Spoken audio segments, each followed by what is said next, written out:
Our next speaker is Ned Bair. He is a climate researcher and Ph.D. at the University of California, Santa Barbara.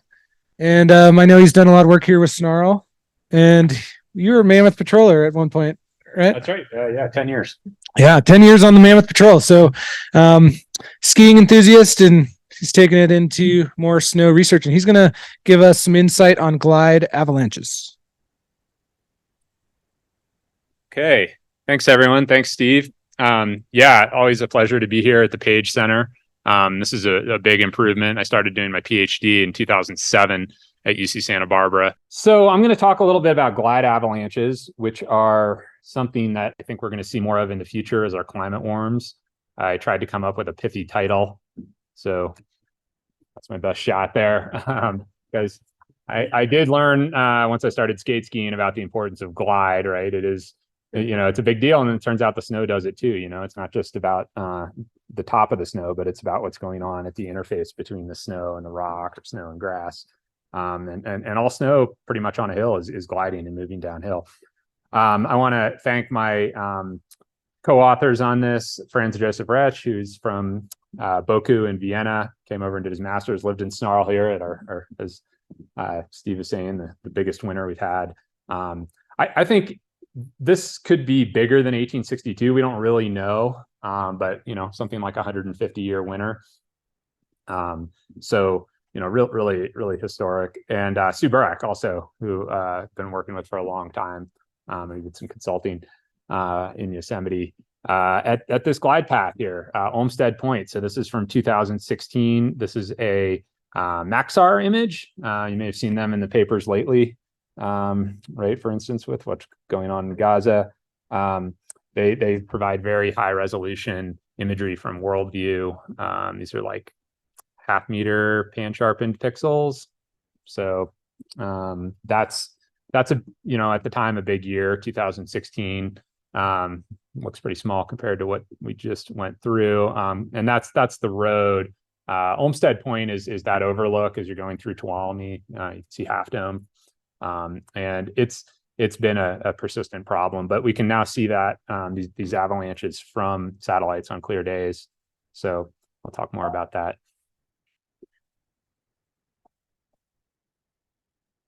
Okay. Here's another nice shot of Havens Peak. Been doing some work with the USGS. This is off of the Going to the Sun Road. This is from Zach Miller. I sent him out a near infrared camera. So this is, maybe you've seen some of the old Ansel Adams photos that are in the near infrared. They're really spectacular. Snow is, it's very white in the, might just put this somewhere else. It's very white in the visible wavelengths, right? But if we could see in the near infrared, so just past red, it would look colorful, and that's because its reflectance is quite sensitive to the grain size, and its reflectivity is just it's lower. So these near infrared photographs really bring out the snow. It's not so much saturation. That there's scientific reasons to do it, right? And you can make an estimate of the grain size and things like that, but it also just creates really nice landscape photos. So these are huge glide cracks going off of Havens Peak, and I'm going to talk about gliding and glide avalanches, just give you some background. I'm going to talk about Yosemite and Olmsted, that Olmsted project that I referred to earlier, and then I'm going to talk about forecasting glide avalanches using some machine learning. So glide avalanches can be a big issue, right? Here's a ski area in France, which was open at the time, pretty amazing. Donc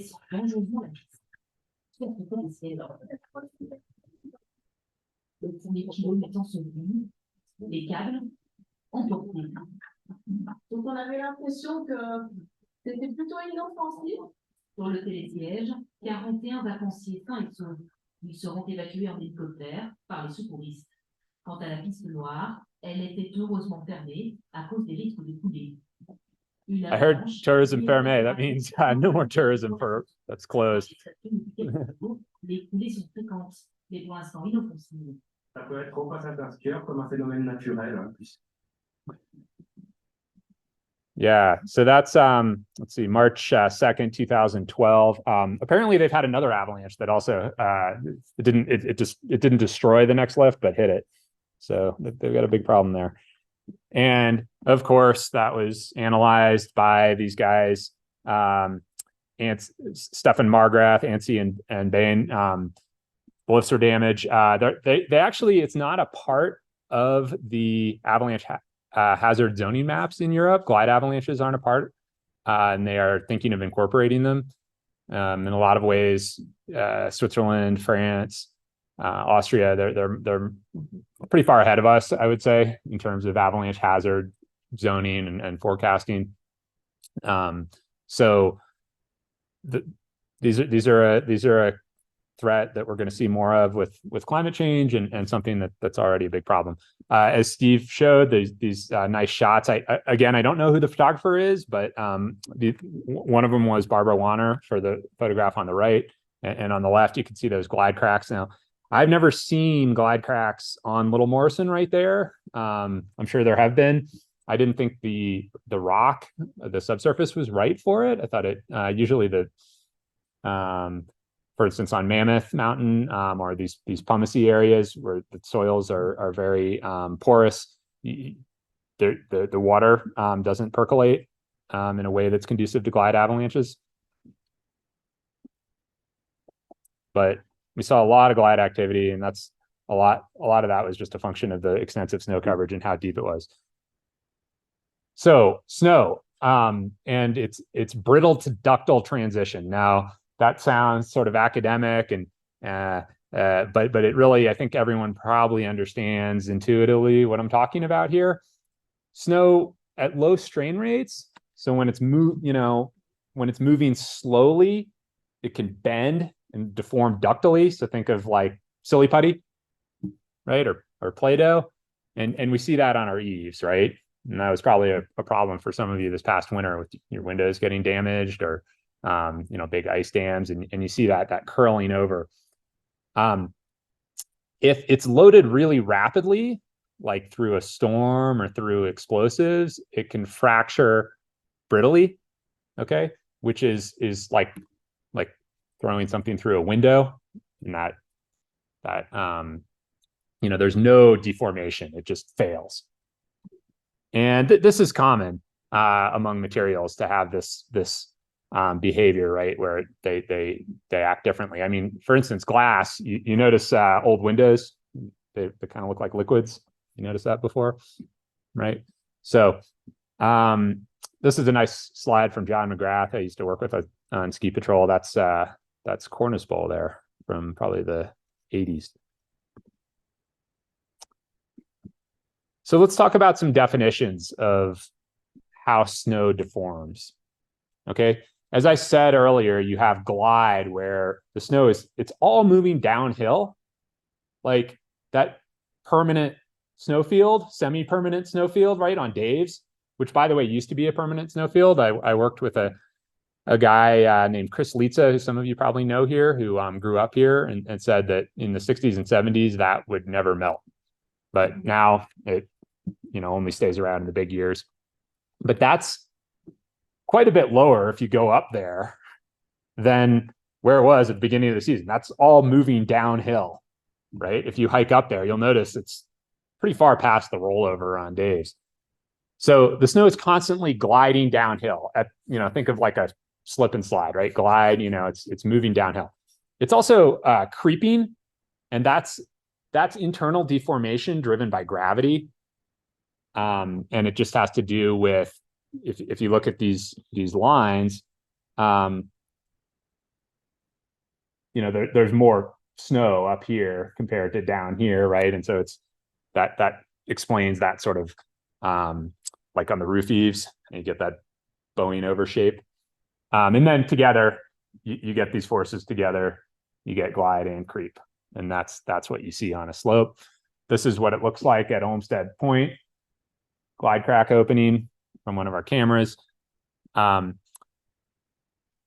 So one thing about glide avalanches is that we have this visible crack opening that's not the same, right? With a slab avalanche, you don't have any precursor typically that you can see. So that, there's some promise for forecasting them. And they can also occur in below freezing air temperatures, but they're thought to always contain liquid water at the base of the pack. And that's an issue that that's an active area of research. We don't have a good theory for how glide avalanches form. But we know that there are these three main things that you need to have glide avalanches. You need smooth terrain, rock, such as in Yosemite, could be grass also. They happen on bamboo in Japan. So this is a picture of the Stavbrekka avalanche path that's in Norway. And they this road below it, it's interesting.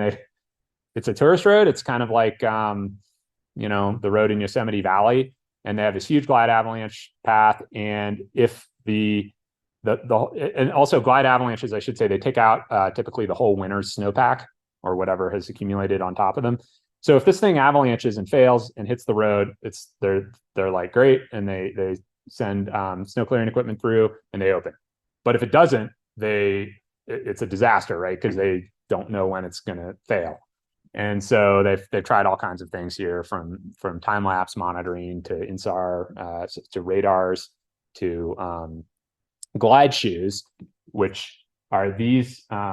So glide shoes are physical installations where it's a device with fins, okay, that the snow pulls on as it goes downhill, and then it's anchored, a potentiometer that's anchored, so a cable. So it's actually measuring fairly directly the amount of movement of the snow downhill, and those are a pretty good indicator that you're going to get a glide avalanche when you have this exponential increase in glide. This is hours before the avalanche. These are these two glide events for this huge avalanche path, and you can see they're coming up with some guidelines here. But when the snow really starts gliding quickly, that's when you can get an avalanche. The issue is you can get snow that glides really quickly and then no glide avalanche. And then, as I said before, we think that liquid water needs to be at the interface. We don't quite know how that gets pulled up into the snowpack and the dynamics at that interface. Mitigation. So explosives really don't work. Glide avalanches are very deep. And there's a lot of the sort of action is happening at that rock or soil snow interface. And it's really hard to affect that with explosives. Ski cutting, same thing. Same reason why you can't trigger a deep slab avalanche typically, unless you hit a thin spot. Water from helicopters have been tried. Charcoal enhanced melting is something they do up at Olmsted Point. Still takes a while. Physical barriers work, but those get really expensive. In Yosemite, for example, they're just not allowed because it's a wilderness area. A new thing I saw at the ISSW, the International Snow Science Workshop, I joked because we've been calling it the International Super Spreader Workshop. It was about 50 people I know personally got COVID. There were like 700 people in a room, but Steve did not somehow. So anyway, I got COVID at ISSW. But before that, learned about these geotextiles, which is a new approach for mitigating glide avalanches. And again, it's sort of like a enhanced slip and slide, enhances the glide. You get an avalanche before it turns into a problem. I don't know. I don't see these catching on, but cool idea to see. Okay, so Olmsted, I mentioned, sort of right in the middle of the park boundary there. You could drive up to it until we finally get some more snow here. And this is the path that's right before the lookout. So a history, they built the road in 1915. It's open seasonally. Unfortunately, they decided to dynamite out Olmsted, and there's a 60-degree road cut in there.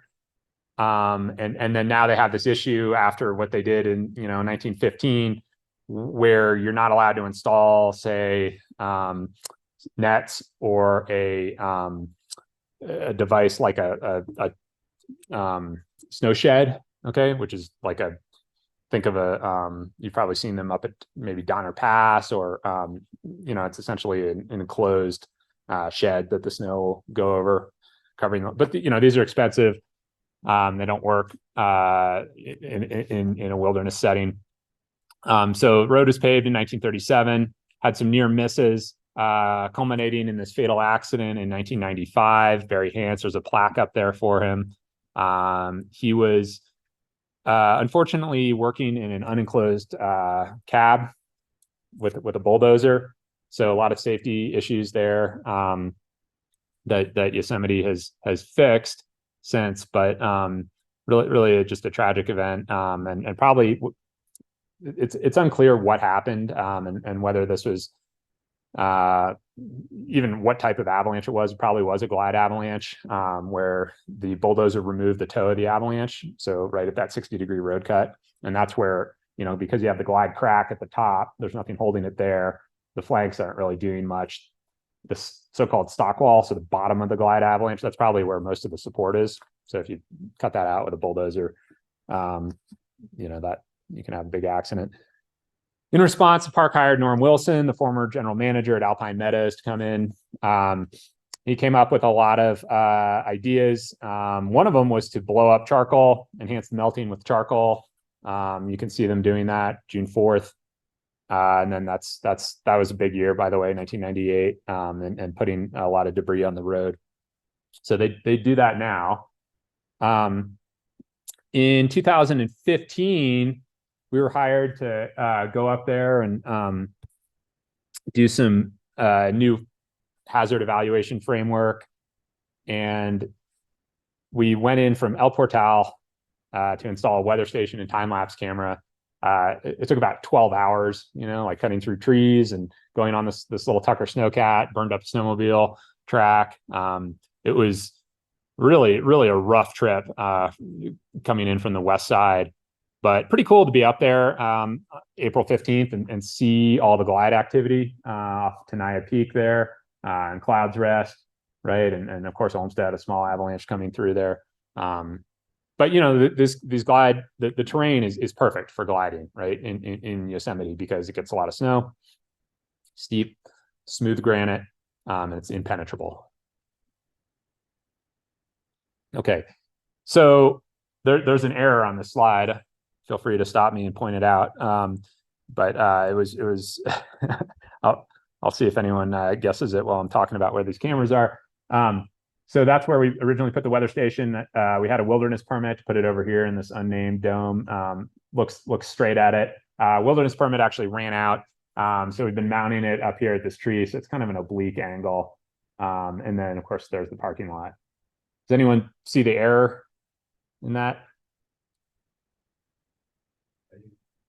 Yeah, there you go. So this was before I knew how to spell Olmsted correctly. It is, there's no A in Olmsted.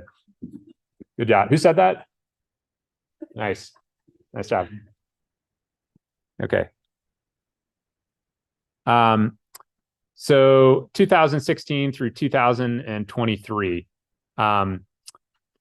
So the park has no continued funding for this, not surprising. We've been putting up this camera in a tree just to get it high enough. We've had issues with it getting sheared off and all sorts of things. So that's about 25 feet up in that tree. Haven't had it sheared off since then. We could do that, actually. That's not wilderness. It's like 150 feet either side of the center line of the road. Does not count as wilderness, and this is right next to the road. But again, it's not quite an ideal spot. We also used to have cell service there. Don't have that anymore. Not sure what happened and what changed. We had a cell modem originally. So, we've been doing some monitoring and seeing what's going on. Here's a 2018 video showing here's a storm, right? There are the markers on the side of the road. Typical for the camera to get plastered over. It's solar powered, not heated. You can see the wind ridging. There you go. You see the glide avalanche grow. You see the crack growing there. And then right around now, there's a release. And you can see the road and getting hit by that glide avalanche. And then you can see some tracks. from probably the Winter Rangers. It's a pretty long day back in there, right? So we saw this, and there's really a lot of activity. Olmsted's really active. The terrain is right where all those avalanches start is kind of where you want to put on your climbing shoes.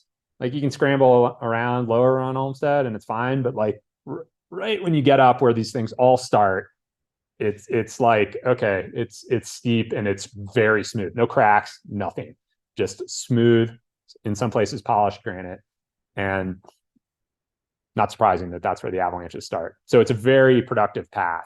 One thing that's interesting that we can do is we can monitor via satellite. So this is Planet Labs imagery. This is using the near infrared channel, because again, the visible channels all wash out, and so you can see it growing right there.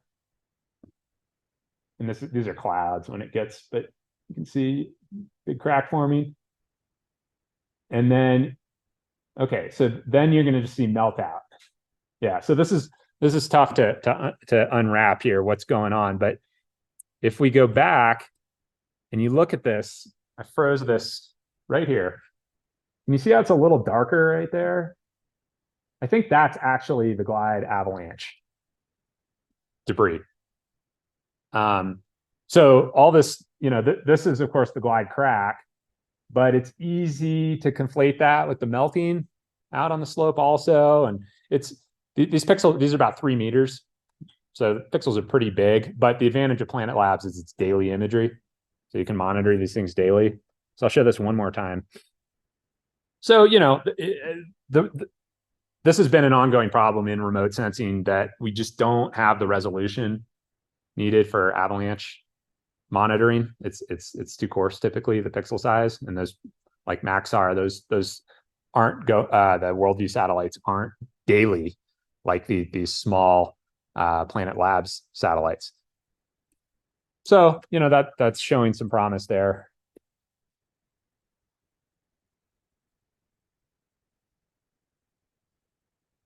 And then the other thing we can do with satellites is look at the surface temperature, the skin temperature.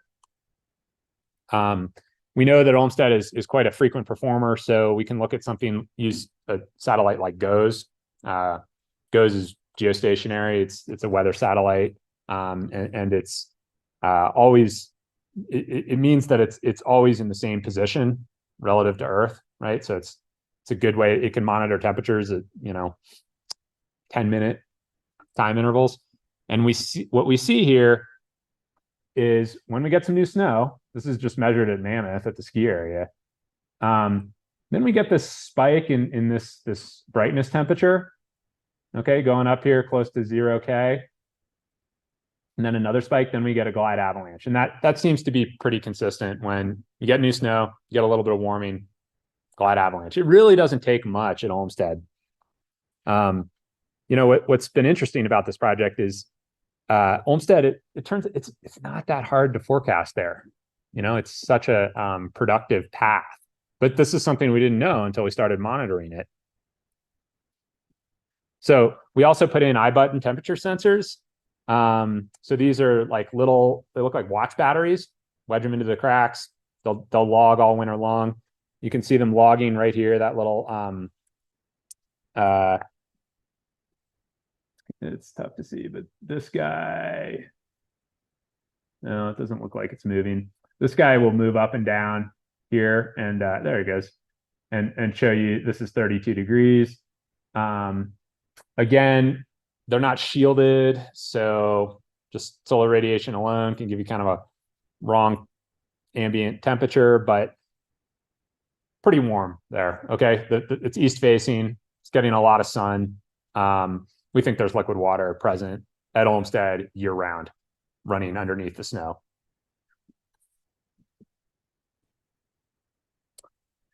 There's a nice photo from SP of Olmsted from 2017.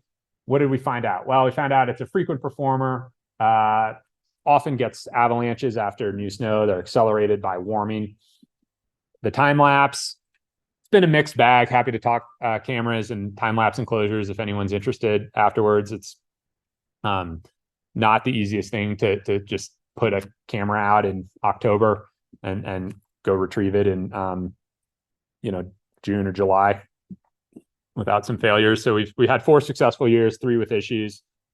Pretty small sample size, less than 20 avalanches. GOES, as I said, looked like it did a pretty good job at sensing the temperatures. Of course, those are 2-kilometer pixels, so there's all kinds of other things going on, and there's techniques you can apply called spectral mixture analysis and things like that to figure out what just the snow and rock temperature is. But then there's emissivity issues with rocks, and it's complicated when you have big pixels like that. The temperature sensors show that we have releases around 0 degrees C at the rock and snow interface. We think there's liquid water present. And then the planet imagery, the near infrared channels show some potential. Still pretty hard to resolve those avalanches though. Okay, so going forward with machine learning. So this is a student who came over, F.J. Retch, as I said. He was a Marshall Grant recipient, came over here and lived at Snarl, and did his master's thesis, which he just presented at ISSW.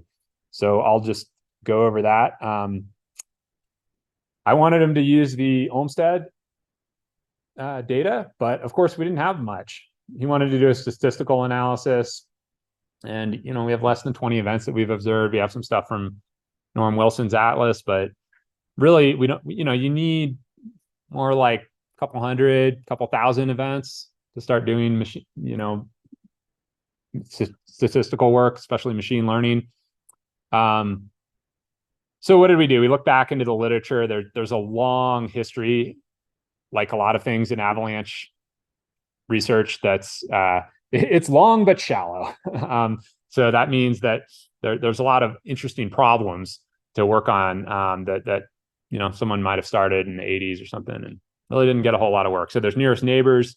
This is a popular approach where you find days most similar to today in terms of the weather based on the ND Euclidean distance. It's just a way of finding days that are like today. Okay. And then you look at the avalanche occurrences that occurred historically and you say, well, these based on the weather today, looking back in the past, this is what we got when we had this type of weather. Mimics something a forecaster would do. There's also been these classifications and regression trees, and I'll show a diagram of what that is. But essentially, you're having the computer split variables, so it'll have some threshold, and it'll go in one direction down the tree or another, and then get to another split and go one way or another until it arrives at a prediction, say like an avalanche class size. Those have been used, starting out. Actually, my old boss at the Army Corps of Engineers, Bert Davis, started that in 1999. Then there were the classification trees. Eric Peich, who is Zach Miller's supervisor, actually at USGS, and we worked on this project with. He started those with applying those to the Going to the Sun Road and some of the work at Glacier to produce avalanche day or non-avalanche day. So not quite as fine as what class size or what crown size are you going to expect. So what we did is to advance the science by using something random forests. It's an ensemble method, so a bunch of trees instead of just one. And there's some other more advanced statistical approaches now. And then we also started looking at 2 very different areas. One issue with avalanche research is a lot of it focuses on very local conditions, and especially when you're doing a statistical model, you can come up with a great statistical model that might work really well at just one spot, and it doesn't really tell you anything about the world or avalanches globally or what's causing them. So we have this is again Havens Peak picture from the Flathead Avalanche Center off Going to the Sun, and then this is the Dorfberg from Amelie. This picture from Amelie Fies in Switzerland. The Swiss Federal Snow Institute is right down below that. A colleague, Alec van Herwijnen, has had a camera aimed out of his window at his office since 2009. Just takes time-lapse photos. So great data set there. Ensemble methods. What does that mean? Well, here's a single tree. You probably can't read that. This is from the late Walter Rosenthal, who's my mentor on ski patrol. And if you can read, it says snow 48 less than 0.5, that's meters. You go left, you go right otherwise. VGI, vapor gradient index. There are all these variables, right? And you go down this tree until you wind up down here at one of these what are called terminal nodes, and you're predicting a class size for avalanches based on these splits. Well, it turns out that there are issues with just doing a single tree, and you can get a more robust model, especially in terms of overfitting, for example, if you do a bunch of these trees. That's what a random forest is, it's essentially. You can do the same thing with regression, okay? So here's a picture of caloric intake and body mass index and a single regression line. It doesn't really tell you much about that sort of shotgun spray, right? But you can do multiple linear regressions and combine them and get a much better predictive model. So that's all it is. It's combining. These are ensemble methods combining multiple classical approaches. So we looked at only surface melt induced events, right? So warm glide avalanches. We didn't look at midwinter events, and that's because the going to the sun road is only observed in the spring during clearing operations. For Davos, they have avalanches year round, but we wanted to compare the two, so excluded all the cold weather events. We had to use balancing methods. This is a common problem with avalanches because there aren't very many of them. So there are a lot of non-avalanche days, and there are ways to account for to sort of even up the samples so that you get a better prediction, because otherwise your model is going to tend to always produce no avalanche. In fact, the classical problem there is with tornadoes. When they were figuring out tornado forecasting, you can get a traditionally very accurate forecast by just saying there's never going to be a tornado because they're rare, right? But that's not what you're really interested in, right? You're interested in predicting the rare events. So you have to do things like that to account for these rare events. So these predictors, air temperature, snow depth, incoming shortwave were the best. But there was a longer lag time. And I'll show another slide on these predictors. Pretty high accuracy. These are maybe metrics you don't recognize, but the probability of detection, probability of null event, all this accounts for the fact that there aren't very many avalanches. And this accuracy combines these two, 87%, 75%. So doing a little better in Switzerland. One reason is probably the snow depths, right? The going to the sun, you can see is more than double. It's quite. I was surprised working with these guys. It's not a coastal climate, but it's not. It's intermountain, more on the coastal side. I'd say it's a lot of precip, a lot of wet snow, heavy snow. Not a lot of great skiing, and high snow depths, deep snow. So that makes it harder to forecast because it takes a long time for that heat wave to propagate from the top of the pack down to the bottom, and makes it a little more difficult to forecast these deeper glide avalanches than the thin ones. So variable importance, at the Dorfberg, we have the 14-day air temperature difference. Okay, and these are using mean values. So it would be like the mean of today, the day you're interested in, mean temperature, and then the mean over those 14 days. And then what's the difference? Also 7-day, 11 days. So these three were the top. You can get this predictor importance for these trees. And it turns out that with those three variables, what we call lagged variables, you can get a pretty good predictor of avalanche or non-avalanche day for glide avalanches. Glacier, the one difference is the snow depth is on there as the most important predictor, whereas it didn't even show up in Dorfberg. And then we had some other temperature related variables that were not quite the same, but very similar. So all of these are sort of proxying for what's going on at that interface, and that we don't really model so well. So another reason is that the Dorfberg is pretty simple in terms of aspect and size. It's just this small southeast facing slope here. These are all the numbers of avalanches. Move myself out of the way.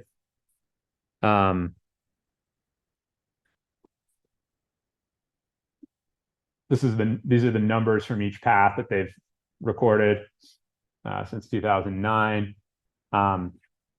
And you can see the scale bar, 200 meters. So it's and the SLF office is down here.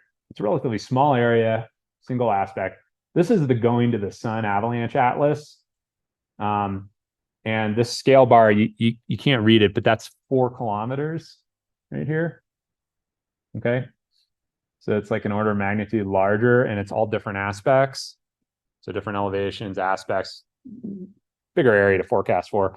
They also had some weather data issues, missing and bad values, things like that. The data set wasn't as cleaned up. Like if FJ had more time, I think he could have cleaned a little better. But that's a problem that we see a lot with automated weather stations. They had this cool virtual weather station option where they merged 2 weather stations, because the one at the Madrissa had cold air pooling down in the valley that they didn't want, and they wanted to use one up higher on the Weissfall.